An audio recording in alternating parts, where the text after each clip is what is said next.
2024-25 या आर्थिक वर्षाची मालमत्ता कर वसुलीची कारवाई अंतिम टप्प्यात आली आहे. नागरिकांना कर देणं सोयीचं व्हावं या दृष्टिकोनातून कर संकलन केंद्र सुट्टीच्या दिवशी देखील सुरू ठेवण्याचं महानगरपालिकेने ठरवलं आहे. महानगरपालिकेच्या उत्पन्नाचा मालमत्ता कर हा एक अत्यंत महत्त्वाचा घटक असतो.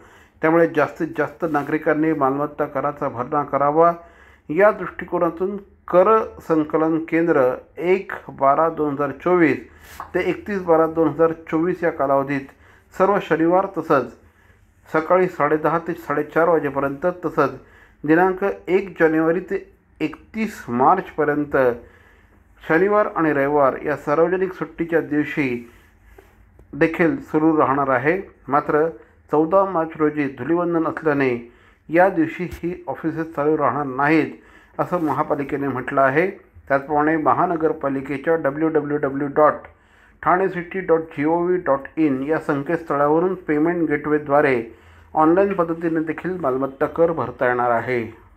केंद्रीय गृहमंत्री अमित शहा यांनी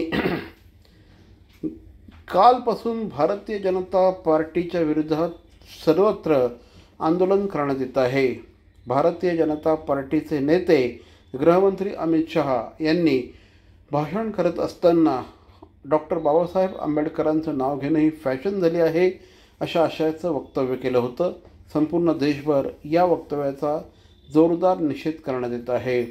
गृहमंत्री अमित शहा यांच्या या विधानाच्या विरोधात आज राष्ट्रवादी युवक काँग्रेसच्या वतीने ठाण्यात ठिय्या आंदोलन करण्यात आलं. या आंदोलनादरम्यान अमित शहा यांच्या विरोधात जोरदार घोषणाबाजी करत शहांनी तातडीने माफी मागावी अशी मागणी देखील करण्यात आली. CP Goenka International School, nurturing talent at young age for scholastics, sports and performing arts in global perspective. Proud to have world toppers and country toppers in 10th standard Cambridge examinations. Ranked the best emerging school by the Times of India for personality over percentage. CP Goenka is the intelligent choice.